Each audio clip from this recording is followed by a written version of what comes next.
নমস্কার বন্ধুরা, সুতপার হেসেলে আপনাদের সবাইকে স্বাগত জানাচ্ছি। শীতকালে ছোট আলুর দম দারুণ সুস্বাদু হয়। আজকে তারই একটা রেসিপি নিয়ে আপনাদের সামনে হাজির হয়েছি। তবে আজকে যে কড়াইশুঁটি দিয়ে ছোট আলুর দমের রেসিপিটা আপনাদের সঙ্গে শেয়ার করব, তার মধ্যে অত্যাধিক কোনো মশলা আমি ব্যবহার করিনি। তাহলে বন্ধুরা, আমার আজকের ভিডিওতে দেখে নেওয়া যাক কড়াইশুঁটি দিয়ে নতুন আলুর দম। ভিডিওটা ভালো লাগলে অবশ্যই লাইক দিয়ে পুরোটা দেখার অনুরোধ রইল। নতুন আলুর দমটা বানাতে আমি এখানে 550 থেকে 600 গ্রাম ছোট সাইজের নতুন আলু নিয়ে নিয়েছি, আর এখানে ছোট এক বাটি কড়াইশুঁটি ছাড়িয়ে নিয়েছি।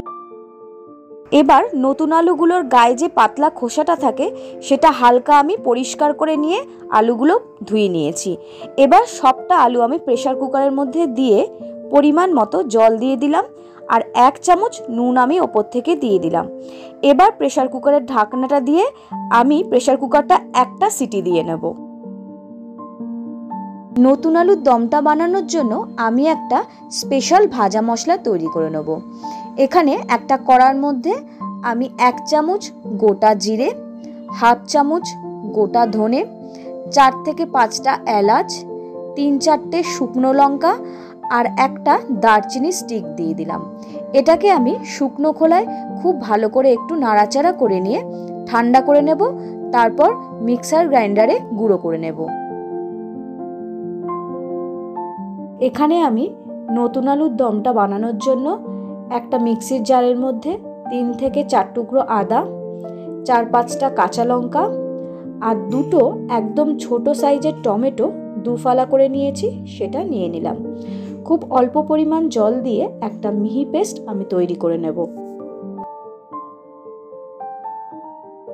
এবার আলুর দমটার জন্য গ্যাসের ওপর একটা কড়া বসিয়ে নিয়ে কড়ার মধ্যে পরিমাণ মতো সর্ষের তেল দিয়ে দিলাম। সর্ষের তেলটা গরম হয়ে গেলে তেলটা একটু নাড়াচাড়া করে নেব, তারপর সেদ্ধ করে রাখা আলুগুলো আমি সবটা তেলের মধ্যে দিয়ে দিলাম।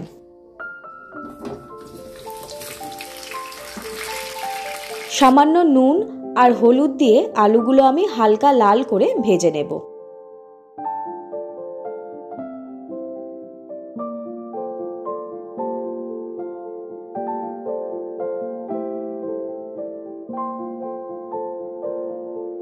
আলুগুলো আমার প্রায় ভেজে নেওয়া হয়ে গেছে। এবার একটা একটা করে একটা পাত্রের মধ্যে আমি তুলে নেব। আলুগুলো ভেজে তুলে নেওয়ার পর কড়ার মধ্যে যে তেলটা রয়ে গেছে তার মধ্যে অল্প গোটা জিরে, একটা শুকনো লঙ্কা, তেজপাতা আর কিছু গোটা গরম মশলা ফোড়ন দিয়ে দিলাম। ফোড়নটা এবার আমি একটু নাড়াচাড়া করে নেব। তারপর এর মধ্যে আমি যে মশলাটা তৈরি করে রেখেছিলাম আদা, কাঁচা লঙ্কা আর টমেটোর, সেটা প্রায় সবটা দিয়ে দিলাম। আদা, কাঁচা লঙ্কা, টমেটোর পেস্টটা দেওয়ার পর কাঁচা গন্ধটা যাওয়া পর্যন্ত আমি তেলের মধ্যে একটু কষিয়ে নেব। তারপর এর মধ্যে কিছু গুঁড়ো মশলা অ্যাড করব, যেমন 1 চামচ জিরে গুঁড়ো, 1 চামচ ধনে গুঁড়ো, একদম সামান্য লাল লঙ্কার গুঁড়ো, অল্প হলুদ গুঁড়ো আর স্বাদ অনুযায়ী নুন। তারপর সবটা আমি খুব ভালো করে একটু মিশিয়ে নেব। মশলাটা আরেকটু ভালো করে কষিয়ে নেওয়ার জন্য মশলার বাটি ধোয়া খুব অল্প পরিমাণ আমি জল এই মশলার মধ্যে দিয়ে দিলাম। তারপর গ্যাসের ফ্লেম মিডিয়ামে রেখে মশলাটা আমি আরেকটু ভালো করে কষিয়ে নেব, যতক্ষণ না পর্যন্ত ওপরের তেলটা ভেসে উঠছে। দেখতেই পাচ্ছেন মশলাটা খুব ভালো করে কষিয়ে নেওয়া হয়ে গেছে। এর মধ্যে এবার আমি 1 মুঠো কড়াইশুঁটি দিয়ে দিলাম। কড়াইশুঁটিটা দিয়ে আরেকটু আমি 1.5 থেকে 2 মিনিটের জন্য কষিয়ে নেব।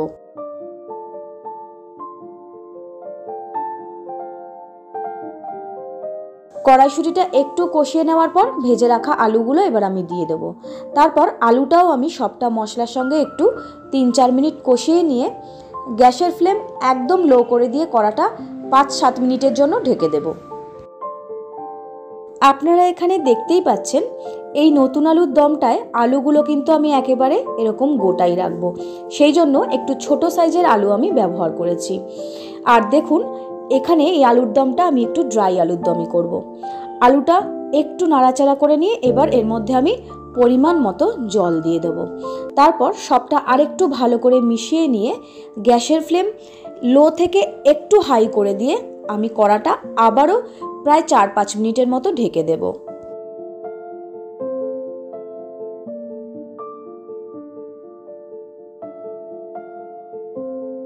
আবারও কিছুক্ষণ পর ফিরে এসেছি। এবার কড়ার ঢাকনা তুলে দেখুন আলুর দমের গ্রেভিটা কিন্তু একেবারেই শুকিয়ে গেছে।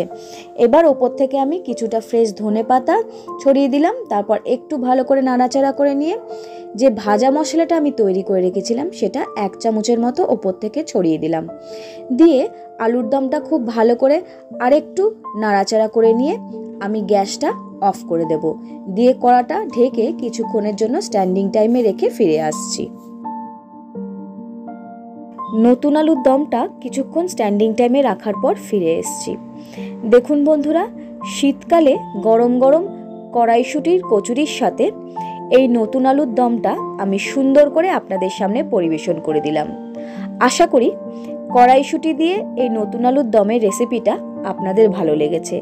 আর আপনারা দেখলেন একদমই সহজভাবে আমি কিন্তু এই রেসিপিটা আপনাদের সামনে উপস্থিত করলাম। ঠিক এর আগের ভিডিওটাতে একদমই সহজভাবে কড়াইশুঁটির কচুরি রেসিপিটা আমি শেয়ার করেছি। আপনারা চাইলে ডেসক্রিপশন বক্সে লিংক দেওয়া থাকবে, আপনারা গিয়ে দেখে নিতে পারেন। আরও নিত্য নতুন রেসিপি পাওয়ার জন্য সুতপার হেসেল চ্যানেলটা সাবস্ক্রাইব করে পাশে থাকা বেল আইকনটা প্রেস করে অল করে দেবেন। নমস্কার।